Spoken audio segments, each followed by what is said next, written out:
Hello friends, this is Sumit and you are watching science of Sumit. तो friends, आज हमारे पास एक नया topic rules for image formation by spherical mirrors. तो देखिए, इधर स्फेरिकल मिरर को मैंने थोड़ा शॉर्ट में लिखा हुआ है। तो हमारे पास जो टॉपिक है, उस टॉपिक के अंदर हम लोग को आज पढ़ना क्या है। तो हमारे पास स्फेरिकल मिरर्स होंगे, जैसे कि हमारे पास होते हैं कॉनकेव मिरर और एक कॉन्वेक्स मिरर होता है। जैसे कि मैंने इधर ड्रॉ भी किए हुए हैं, कॉनकेव मिरर हमारे पास ये रहा, कॉन्वेक्स मिरर ये रहा। तो इसमें हम लोग को एग्जैक्टली पढ़ना क्या है, इस टॉपिक के अंदर हम लोग ये समझना है, जो हमारे पास स्फेरिकल मिरर है, उस स्फेरिकल मिरर में इमेज की फॉर्मेशन किस तरीके से होगी। इमेज कब फॉर्म होती है, जब दो लाइट रेज आपस में इंटरसेक्ट करती हैं, क्रॉस कर जाती हैं, ठीक है, तब इमेज की फॉर्मेशन होगी। तो आज हम लोग को वही तरीका समझना है, वही रूल समझने हैं, वो नियम समझने हैं, जिसके थ्रू हम लोग इमेज को फॉर्म करा सकते हैं। मतलब मेनली हम लोगों को क्या करना है, ऐसे रूल्स जिनसे हम लोग को दो लाइट रेज जो हैं आपस में इंटरसेक्ट कर जाएं या आपस में क्रॉस कर जाएं, ठीक है। तो आज हम लोग को लाइट रेज को इंटरसेक्ट कराना है, और जिससे कि हम लोग समझ सकें कि आगे जो हम लोग को लेक्चर समझने हैं उसके अंदर कॉनकेव मिरर या कॉन्वेक्स मिरर में किस तरीके से किसी भी ऑब्जेक्ट की इमेज फॉर्म होती है, ठीक है, वो इमेज कैसे बनती है। तो इसके लिए हमारे पास कुछ रूल्स हैं। तो हमारे पास 4 रूल कॉनकेव मिरर में होंगे, 4 रूल हमारे पास कॉन्वेक्स मिरर में होंगे, ठीक है। तो इसलिए मैंने 4 कंपार्टमेंट अलग अलग पहले से ही बना दिए, और ये हम लोगों ने बेसिक डायग्राम्स पहले से ही ड्रॉ करके रखे हुए हैं। अब हम लोग इसके अंदर समझना है बस कि लाइट रेज कैसे जाएंगी किसी ऑब्जेक्ट की, और किस तरीके से इमेज की फॉर्मेशन होगी, और कहाँ होगी, और किस तरीके से उस जो इमेज है उस इमेज का नेचर होगा। तो चलिए स्टार्ट करते हैं। जैसे कि हमारे पास ये कॉनकेव मिरर है, सबसे पहला डायग्राम इसके अंदर हम लोग देखना है, कॉनकेव मिरर की जो आउटर सरफेस होती है वो पॉलिश्ड होती है, मतलब इधर कोई भी रिफ्लेक्शन नहीं होता। रिफ्लेक्शन किधर होगा, अंदर की तरफ, जो कि इसकी रिफ्लेक्टिंग सरफेस है, जो इसकी शाइनिंग सरफेस होगी, ठीक है। तो इधर रिफ्लेक्शन होगा, यानी इमेज की फॉर्मेशन में इधर ही करेगा, ठीक है। तो देखते हैं किस तरीके से इमेज की फॉर्मेशन होगी, और किन किन केस में कहाँ इमेज की फॉर्मेशन होती है। तो सबसे पहले हमारे पास ये डायग्राम, इस डायग्राम के अंदर हमारे पास जो लाइट रेज होंगी, देखो हमारे पास एक ऑब्जेक्ट होगा, ठीक है। मान लेते हैं एक ऑब्जेक्ट है हमारे पास, और उस ऑब्जेक्ट की हाइट, ये कहीं ऑब्जेक्ट रखा हुआ है, ठीक है, कहीं एक पोजीशन पे रखा हुआ है। हम लोगों को पोजीशन नहीं बतानी कि इधर ऑब्जेक्ट रखा हुआ है, बस एक ऑब्जेक्ट रखा हुआ है, और उस ऑब्जेक्ट से लाइट रेज निकल रही हैं, ठीक है। मान लेते हैं लाइट रेज ये क्या है हमारे पास जो लाइन है, इसे कहते हैं हम लोग प्रिंसिपल एक्सिस, हम लोग जानते हैं। तो हम लोग इसे प्रिंसिपल एक्सिस कहते हैं। ये हमारे पास पोल है, दिस पॉइंट, ये हमारे पास पोल है। यहाँ हमारे पास कहीं फोकस भी होगा, हमारे पास सेंटर ऑफ कर्वेचर भी होगा, ठीक है। तो ये हमारे पास पूरी लाइन क्या है, ये हमारे पास पोल है, जो सेंटर ऑफ कर्वेचर और पोल को आपस में कनेक्ट कर देती है, ठीक है, जोड़ देती है। तो ये हमारे पास प्रिंसिपल एक्सिस है। अब ये ऑब्जेक्ट हमारे पास रखा हुआ है, इस ऑब्जेक्ट से लाइट रेज जाएंगी, ठीक है। मान लेते हैं ये प्रिंसिपल एक्सिस के पैरेलल गई, ये लाइट रेज प्रिंसिपल एक्सिस के क्या गई, पैरेलल गई, ठीक है। अब पैरेलल जाने के बाद ये जो लाइट रेज होती है, जब लाइट रे पैरेलल जाती है किसके, प्रिंसिपल एक्सिस के, तो हमेशा हमेशा ये टर्म हमेशा याद रखना, जब भी कोई लाइट रे पैरेलल जाएगी प्रिंसिपल एक्सिस के, तो वो लाइट रे फोकस को क्रॉस करती हुई जाएगी आगे से। अब रिफ्लेक्ट हुई, सरफेस से रिफ्लेक्ट हुई, रिफ्लेक्शन के बाद कहाँ जाएगी, फोकस को क्रॉस करेगी। मतलब इंसिडेंट लाइट रे कैसी थी, पैरेलल टू प्रिंसिपल एक्सिस, और रिफ्लेक्टिंग लाइट रे, रिफ्लेक्टेड रे कैसी थी, जो कि जिसने क्रॉस कर दिया किसको, फोकस को, थ्रू द फोकस, फोकस को क्रॉस करती हुई जाएगी, ठीक है। तो इस तरीके से सबसे पहला हमारे पास रूल इसके अंदर यही है कि जब लाइट रे पैरेलल होगी प्रिंसिपल एक्सिस के, तो वो किसको क्रॉस करती हुई जाएगी, फोकस को। ये हमारे पास पहला लॉ है। जब भी हम आगे लेक्चर में देखेंगे कॉनकेव मिरर के अंदर इमेज की फॉर्मेशन करनी है, तो जब भी हमारे पास कोई ऑब्जेक्ट ऐसा रखा होगा और हमारे पास पैरेलल लाइट रे जाएगी, तो हम लोग को वो पैरेलल लाइट रे हमें किस तरह से क्रॉस करानी पड़ेगी, फोकस से। ये हमेशा यही होगा, वो फोकस से ही क्रॉस करेगी। ये पहला रूल हो गया। अब बात करते हैं यही रूल एग्जैक्टली जब पैरेलल जाएगी प्रिंसिपल एक्सिस के और फोकस से क्रॉस करती हुई जाएगी रिफ्लेक्टिंग लाइट रे, तो कॉन्वेक्स मिरर में क्या इसकी कंडीशन होगी। देखो कॉन्वेक्स मिरर में ये हमारे पास पॉलिश सरफेस है, और ये हमारे पास रिफ्लेक्टिंग सरफेस है। ऑब्जेक्ट हमेशा रिफ्लेक्टिंग सरफेस के पास ही रखा होगा, मतलब रिफ्लेक्टिंग सरफेस जिधर होगी, जैसे रिफ्लेक्टिंग सरफेस इधर थी, अंदर की तरफ थी इसमें, ठीक है। तो रिफ्लेक्टिंग सरफेस इसमें बाहर की तरफ है, आउटर सरफेस रिफ्लेक्टिंग है, तो ऑब्जेक्ट हमेशा यहीं रखा होगा, ठीक है। तो यहाँ मान लेते हैं यहाँ कहीं हमारे पास ऑब्जेक्ट रखा हुआ है, ठीक है। यहाँ से ऑब्जेक्ट से लाइट रेज जाएंगी, लाइट रेज हमेशा ऑब्जेक्ट से ही निकलेंगी, और रिफ्लेक्टिंग सरफेस के सामने ही रखा होगा हमारा ऑब्जेक्ट। जैसे इधर रखा था रिफ्लेक्टिंग सरफेस के सामने, इधर भी रिफ्लेक्टिंग सरफेस के सामने, ठीक है। या आप इसे भी याद रख सकते हैं कि लाइट जो ऑब्जेक्ट होगा हमेशा लेफ्ट में रखा हुआ होगा मिरर के। देखो मिरर का ये राइट है और ये मिरर का लेफ्ट है, तो मिरर के लेफ्ट में ही हमेशा ऑब्जेक्ट रखा हुआ होता है। ठीक है, तो लाइट रेज इसके पैरेलल गई, पैरेलल गई। देखो इसके अंदर हम लोग ये हमारे पास ये पोल हो गया। ठीक है, हमने जो टर्मिनोलॉजी समझी थी वो हमारे पास जो टर्मिनोलॉजी थी वो हम लोगों ने देखा था कॉनकेव मिरर के अंदर की, हम लोगों ने कॉन्वेक्स में नहीं देखा था। हम लोग अब बिल्कुल सेम वही टर्मिनोलॉजी इधर भी अप्लाई होंगी, कोई डिफरेंस नहीं है, बस डिफरेंस इतना है कि हम लोगों ने देखा था इधर जो टर्मिनोलॉजी जैसे फोकस, सेंटर ऑफ कर्वेचर, देखो सेंटर किधर होगा, मिरर जहाँ बनेगा कंप्लीट होगा, मिरर जो स्फेरिकल है मिरर है ये किधर कंप्लीट होगा, स्फेयर इस तरफ कंप्लीट होगा, तो सारी चीज़ें इधर ही आ जाएंगी। अब ये स्फेयर किधर कंप्लीट होगा, ये स्फेयर इधर कंप्लीट होगा, तो सारी टर्म्स किधर आ जाएंगी, इधर शिफ्ट हो जाएंगी। ठीक है, इधर लेफ्ट में नहीं रहेंगी, इस बार इधर राइट में शिफ्ट हो जाएंगी। तो इधर पोल हो गया हमारे पास, यहीं कहीं फोकस होगा। ठीक है, इधर ही कहीं हमारे पास सेंटर ऑफ कर्वेचर होगा। तो इस तरीके से हमारे पास सारी पोजिशंस होती जाएंगी। ठीक है, अब ये लाइट रे ऑब्जेक्ट से निकली parallel to the principal axis. ठीक है, पहला रूल पैरेलल है प्रिंसिपल एक्सिस के। हम लोग जानते हैं जब पैरेलल होती है प्रिंसिपल एक्सिस के तो किधर से क्रॉस करती हुई जाएगी, कौन सी, रिफ्लेक्टेड लाइट रे कहाँ से क्रॉस करेगी, रिफ्लेक्टेड लाइट रे क्रॉस करती जाएगी फोकस से। अब देखो फोकस से क्रॉस नहीं कर सकती क्योंकि रिफ्लेक्टिंग सरफेस ही है, ये पॉलिश सरफेस है। ठीक है, अब तो ऐसा हो नहीं सकता, तो ये ऐसा लगेगा कि ये फोकस को बिहाइंड द मिरर क्रॉस करती हुई जा रही है। कौन, ये लाइट रे। तो ये लाइट रे ऐसा लगेगा बिहाइंड द मिरर फोकस को क्रॉस कर रही है, तो कुछ इस तरीके से ये क्रॉस करेगी। ठीक है, तो इस तरीके से कुछ क्रॉस होगा। तो ये पैरेलल गई और फोकस से बिहाइंड द मिरर फोकस को क्या कर रहे हैं, क्रॉस कर रही है। ठीक है, ये लाइट रे। ठीक है ना, तो इस तरीके से इधर बिहाइंड द मिरर ये काम होगा। तो इस तरीके से हम लोगों ने ये समझ लिया। पहला रूल जो हमारे पास था हम लोगों ने इधर देख लिया। सेकंड रूल हमारे पास देखो इधर क्या था, हम लोग इधर लिख सकते हैं पैरेलल टू प्रिंसिपल एक्सिस। देखो प्रिंसिपल एक्सिस को मैंने थोड़ा शॉर्ट में लिख दिया, पैरेलल टू प्रिंसिपल एक्सिस। जब पैरेलल होगी प्रिंसिपल एक्सिस के तो रिफ्लेक्टेड लाइट रे, रिफ्लेक्टेड लाइट रे, रिफ्लेक्टेड लाइट रे क्रॉस करेगी किसको, क्रॉस फोकस, तो फोकस को क्रॉस कर देगा। तो पैरेलल टू प्रिंसिपल एक्सिस कौन, इंसिडेंट लाइट रे, इंसिडेंट लाइट रे, इंसिडेंट लाइट रे पैरेलल होगी प्रिंसिपल एक्सिस के जैसे कि इधर है, और फिर बाद में क्या कंडीशन होगी, रिफ्लेक्टेड लाइट रे जो होगी जैसे कि ये वाली है वो क्रॉस करेगी फोकस को। ठीक है, सिंपल, और सिंपल रूल इधर ये भी यही रूल है, तो दोनों तरफ रूल हमारे पास सेम है। तो incident light ray parallel to principal axis, फिर क्या कहेगा, रिफ्लेक्टेड लाइट रे जो होगी हमारी वो क्रॉस करेगी फोकस को। तो सिंपल हमारे पास पहला लॉ हो गया। तो ये था हमारे पास पहला रूल। ठीक है, अब बात करते हैं हमारे पास जो सेकंड रूल होगा। सेकंड रूल में हमारे पास क्या है, जैसे कि इधर हमारे पास पैरेलल टू प्रिंसिपल एक्सिस थी, इस बार हम लोग क्या करेंगे, फोकस से क्रॉस कराएंगे लाइट रे को। और जो लाइट रे जैसे कि पहले पैरेलल टू प्रिंसिपल एक्सिस थी, फोकस को क्रॉस करके जा रही थी, इस बार लाइट रे फोकस को क्रॉस करेगी और पैरेलल चली जाएगी प्रिंसिपल एक्सिस के। सिंपल रूल, बस उसी का थोड़ा सा उल्टा है। इसमें क्या हुआ, ये हमारे पास हो गया पोल, ये हमारे पास हो गया इधर फोकस, ये हमारे पास हो गया सेंटर ऑफ कर्वेचर। सिमिलरली इधर भी हमारे पास पोल हो गया, ये हमारे पास हो गया फोकस, और ये हमारे पास हो गया फोकस, और ये हमारे पास हो गया सेंटर ऑफ कर्वेचर। ठीक है, तो ऑब्जेक्ट हमारा कहाँ रखा हुआ है, उसी तरीके से ऑब्जेक्ट हमारा यहीं कहीं रखा हुआ है, मान लेते हैं इधर ऑब्जेक्ट रखा हुआ है हमारे पास। ठीक है, ऑब्जेक्ट से लाइट रेज गई, इस बार लाइट रेज कैसे जाएंगी ऑब्जेक्ट के, फोकस को क्रॉस करती हुई जाएगी। तो फोकस को क्रॉस करती हुई लाइट रेज जा रही है, देखते हैं, देख सकते हैं जैसे कि इंसिडेंट लाइट रे कहाँ से जा रही है, फोकस को क्रॉस करके, और फिर पैरेलल टू प्रिंसिपल एक्सिस, और फिर बाद में प्रिंसिपल एक्सिस के पैरेलल चली गई। ये प्रिंसिपल एक्सिस है, प्रिंसिपल एक्सिस के पैरेलल चली गई।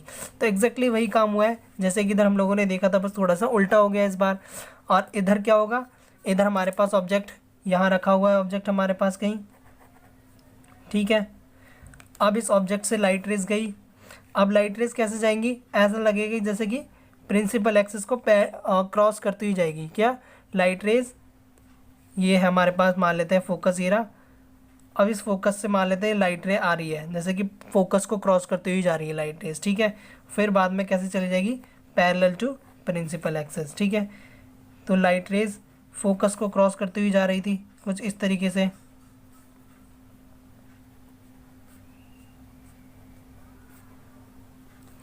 ठीक है, तो एग्जैक्टली बिल्कुल उसी तरीके से ऐसा लग रहा था कि बिहाइंड द मिरर ये जो लाइट रे आई है वो कहीं ऑब्जेक्ट से आई है और प्रिंसिपल एक्सिस को क्रॉस सॉरी फोकस को क्रॉस करती हुई गई है और फिर बाद में पैरेलल चली गई और प्रिंसिपल एक्सिस के। तो इस तरीके से हमारे पास ये रूल हो गया हमारे पास इसके अंदर।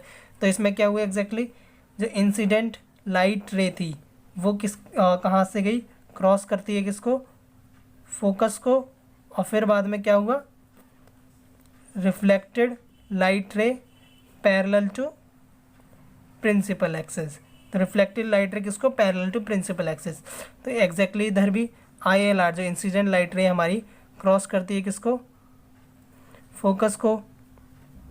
ठीक है, फिर बाद में रिफ्लेक्टेड लाइट रे जो है हमारी वो पैरेलल टू प्रिंसिपल एक्सिस, तो उसने प्रिंसिपल एक्सिस को क्रॉस कर दिया, सॉरी पैरेलल चली गई। ठीक है, तो इस तरीके से हमारे पास 2 लॉज हो गए हमारे पास। थर्ड लॉ जो हमारे पास इसके अंदर आता है वो हमारे पास कुछ इस तरीके से है। इस बार हम लोगों ने देखो फोकस भी देख लिया और पैरेलल टू प्रिंसिपल एक्सिस भी देख लिया। अब हमारे पास बचता है सेंटर ऑफ कर्वेचर। हम लोगों ने सेंटर ऑफ कर्वेचर के बारे में नहीं समझा अभी। ये हमारे पास पोल हो गया, ये हमारे पास फोकस है और ये हमारे पास सेंटर ऑफ कर्वेचर है। ठीक है, इस तरीके से हमारे पास ये टर्म्स हो गई। सिमिलरली इधर भी हमारे पास ये पोल हो गया, ये हमारे पास फोकस है और ये हमारे पास सेंटर ऑफ कर्वेचर है। ठीक है, अब हमारे पास centre of curvature. Centre of curvature में क्या होगा, जब कोई लाइट रे हमारी कोई ऑब्जेक्ट रखा हुआ है, मान लेते हैं हमारे पास इधर कोई ऑब्जेक्ट रखा हुआ है। ठीक है, इस ऑब्जेक्ट से लाइट रेज आई और वो सेंटर ऑफ कर्वेचर से जा रही है। कहाँ से जा रही है, सेंटर ऑफ कर्वेचर से। ठीक है, ये हमारे पास सेंटर ऑफ कर्वेचर है। सेंटर ऑफ कर्वेचर से कुछ लाइट रेज इस तरीके से, मान लेते हैं ये ऑब्जेक्ट है, इस ऑब्जेक्ट से लाइट रेज गई और सेंटर ऑफ कर्वेचर से जा रही है। ठीक है, इस तरीके से क्रॉस करती हुई सेंटर ऑफ कर्वेचर को क्रॉस करती गई और रिफ्लेक्टिंग सरफेस पे टकराई और रिफ्लेक्ट होने के बाद फिर बाउंस बैक होगी। कहाँ बाउंस बैक होगी, ये इसी सेंटर ऑफ कर्वेचर से दोबारा वापस चली जाएगी। मतलब जैसे आई थी वैसे ही लाइट रे वापस चली जाएगी। तो कुछ इस तरीके से हमारे पास इधर ये ऑब्जेक्ट है, हमारे ऑब्जेक्ट की हाइट थोड़ा छोटा कर देते हैं। ठीक है, तो इस तरीके से हमारे पास इधर लाइट रेज गई। तो इसके अंदर क्या कंडीशन हुई, इंसिडेंट लाइट रे ILR क्रॉस करती है किसको, सेंटर ऑफ कर्वेचर को, यानी COC को क्रॉस किया और फिर बाद में जो रिफ्लेक्टेड लाइट रे RLR जो थी हमारी वो फिर दोबारा क्रॉस कर देती है किसको, सेंटर ऑफ कर्वेचर को, COC को। ठीक है, तो सिंपल हमारे पास ये तीसरा लॉ था, तीसरा रूल था। तो इसके अंदर हमारे पास इसके अंदर भी यही कंडीशन होगी। हमारे पास मान लेते हैं ये सेंटर ऑफ कर्वेचर है, इस सेंटर ऑफ कर्वेचर से ऐसा लगेगा कि जो लाइट रे है वो इस सेंटर ऑफ कर्वेचर से आ रही है। ठीक है, और बिहाइंड द मिरर, इसमें सारी कंडीशंस देखो बिहाइंड द मिरर ही मिलेंगी आपको। ठीक है, तो लाइट रे सेंटर ऑफ कर्वेचर को क्रॉस करती हुई ऐसा लगेगा जा रही है और फिर बाद में इसी सेंटर ऑफ कर्वेचर से वापस भी चली गई। तो इस तरीके से हमारे पास इधर इसके अंदर हमारे पास रूल्स हो जाएगा। ठीक है, थर्ड रूल हमारे पास इसके अंदर आ जाएगा। तो इस तरीके से हमारे पास इसके अंदर रूल आ गया।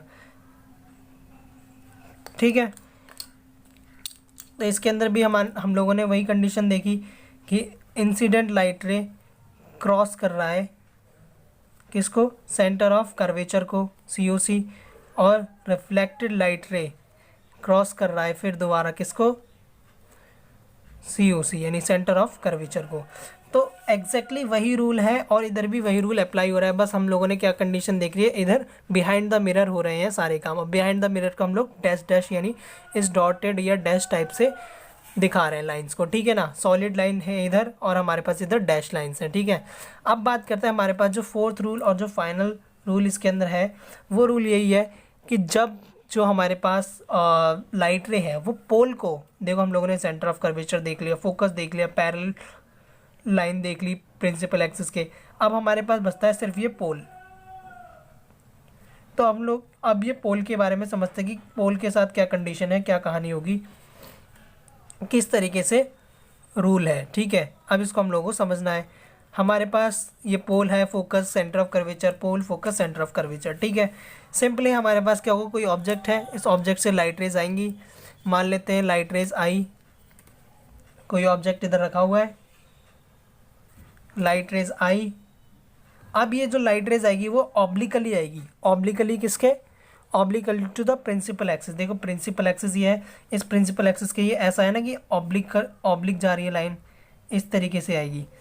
ठीक है, इस तरीके से तभी तो ये पोल को रिफ्लेक्ट करेगी पोल पर जाकर। ठीक है, तो ऑब्लिकली आएगी और उसी एंगल पे लॉ ऑफ रिफ्लेक्शन को फॉलो करते हुए उसी एंगल से वापस भी चली जाएगी। तो ये एंगल और ये एंगल दोनों बराबर होंगे। ठीक है, तो जितने एंगल से आई उतनी एंगल से वापस चली गई। ठीक है, ये दोनों एंगल आपस में बराबर होंगे। तो आई है हमारे पास इंसिडेंट एंगल और एंगल ऑफ रिफ्लेक्शन, दोनों आपस में बराबर होंगे। तो जब पोल से पर आएगी obliquely to the principal axis तो उतने ही एंगल पर वापस चली जाएगी लॉ ऑफ रिफ्लेक्शन को फॉलो करते हुए। और सिमिलरली इसी इधर भी यही कंडीशन होगी हमारे पास। मान लेते हैं इधर ऑब्जेक्ट रखा हुआ है कोई, उस ऑब्जेक्ट से लाइट रेज आई ऑब्लिकली टू द पोल। ठीक है, तो इस तरीके से ऑब्लिकली टू द पोल हमारे पास लाइट रेज आई और उसने लॉ ऑफ रिफ्लेक्शन को फॉलो करते हुए उसी एंगल पर लाइट रेज वापस चली गई। ठीक है, रिफ्लेक्ट हो गई, मतलब ये और ये दोनों एंगल बराबर होंगे, आई होगा और ये आर होगा, दोनों इक्वल होंगे। ठीक है, तो ये हमारे पास फोर्थ रूल था। तो इधर हम लोगों ने क्या देखा, लाइट रे जो इंसिडेंट लाइट रे है वो क्या है, obliquely to principal axis. Principal axis के क्या है, ऑब्लिकली है। और फिर क्या होगा, हम लोग इधर लिख देते हैं follow law of reflection, follow law of reflection. ठीक है, तो लॉ ऑफ रिफ्लेक्शन को फिर आगे फॉलो कर देता है, मतलब वही रिफ्लेक्टेड लाइट रे क्या है उसी एंगल से फिर वापस भी चली जाएगी। तो सिमिलरली इधर भी यही कंडीशन होगी, incident light ray obliquely to principal axis, principal axis के ऑब्लिकली है। फिर बाद में क्या होता है, फॉलो लॉ ऑफ रिफ्लेक्शन, तो लॉ ऑफ रिफ्लेक्शन को फिर फॉलो कर देता है, फॉलो लॉ ऑफ रिफ्लेक्शन। ठीक है, तो हमारे पास ये हम लोगों ने 4 रूल्स थे, चारों रूल हम लोगों ने देख लिए किस तरीके से हम लोगों को कॉनकेव मिरर और कॉन्वेक्स मिरर में इमेज की फॉर्मेशन करनी है। देखो हम लोग, मैंने जैसे बोला था कि हमारा एक ही एम होगा कि हम लोगों को इमेज की फॉर्मेशन करनी है और उसके लिए 2 लाइट रेज को हम लोगों को इंटरसेक्ट कराना है। आज हम लोगों ने जो लेक्चर देखा, इस लेक्चर के अंदर हम लोगों ने कहीं भी नहीं देखा कि हमारे पास 2 लाइट रेज और दोनों आपस में इंटरसेक्ट कर रही है, क्योंकि हम लोग यहाँ पे रूल समझ रहे हैं। रूल्स मतलब हम लोग को रूल समझना है कि किस तरीके से लाइट रेज जाएंगी, तो किसको कहाँ क्रॉस करेंगी, किधर जाएंगी, क्या इनकी डायरेक्शन होगी रिफ्लेक्ट होने के बाद। तो हम लोग को वो रिफ्लेक्शन कि जो रूल्स थे वो समझने बहुत ज़्यादा ज़रूरी थे। तो ये 4 रूल्स हैं जो कि कॉनकेव मिरर में फॉलो होंगे और ये 4 रूल जो कॉन्वेक्स मिरर में फॉलो होंगे। इन्हीं 4 रूल्स के अकॉर्डिंग हम लोग जो अगले लेक्चर्स हमारे पास अब आने वाले हैं, जो कि हमारे पास सबसे अगला नेक्स्ट जो लेक्चर होगा वो होगा कॉनकेव मिरर के अंदर किस तरीके से इमेज की फॉर्मेशन होगी और फिर उसके बाद कॉन्वेक्स मिरर के अंदर किस तरीके से इमेज की फॉर्मेशन होगी। तो इसके अंदर हम लोग 6 केसेस देखेंगे और इसके अंदर हम लोग 2 केसेस देखने वाले हैं। आगे जो फर्दर लेक्चर्स आएंगे तो उनके अंदर हम इन्हीं रूल्स को ऑबे करेंगे, इन्हीं रूल्स को यूज़ करने वाले हैं। तो आई होप आपको ये वीडियो पसंद आया होगा। तो प्लीज़ प्लीज़ प्लीज़ इस टाइम टू टाइम इसको रिवाइज करते रहिए, क्योंकि ये रूल्स बहुत ज़्यादा इंपॉर्टेंट है। अदरवाइज़ आपको आने वाले जो कोर पार्ट है वो समझ में नहीं आने वाला, क्योंकि रिफ्लेक्शन जो फर्स्ट हाफ है इस चैप्टर का, उस रिफ्लेक्शन के लिए जो हमारे पास आगे नेक्स्ट 3 वीडियोज़ आने वाली है, कॉनकेव मिरर के अंदर इमेज फॉर्मेशन, कॉन्वेक्स मिरर के अंदर इमेज फॉर्मेशन और फाइनली मैग्नीफिकेशन और उसके साइन कन्वेंशन को हम लोगों को समझना है। तो 3 लेक्चर्स बहुत ज़्यादा कोर पार्ट है इस पूरे फर्स्ट हाफ के, और उन 3 लेक्चर्स के लिए, उन 3 वीडियोस के लिए ही हम लोगों ने अब तक सारा मटेरियल, सारा स्टफ़ तैयार किया था, सारी चीज़ें समझी थी। तो ये सारा बेसिक आज ख़त्म हो जाता है इधर तक का, और इस बेसिक को जितना भी हम लोगों ने आज सारी टर्मिनोलॉजी, जितनी भी सारी बेसिक अब तक हम लोगों ने समझा है, उस सारे बेसिक को अब हम लोगों को आगे 3 लेक्चर्स में यूज़ करना है। और वो 3 लेक्चर बहुत ज़्यादा कोर लेक्चर्स हैं इस पूरे चैप्टर के लिए। तो आई होप आपको ये वीडियो पसंद आया होगा। तो प्लीज़ चैनल को सब्सक्राइब कीजिए, वीडियो पर लाइक कीजिए और कमेंट कीजिए कोई भी क्वेरी। Thank you.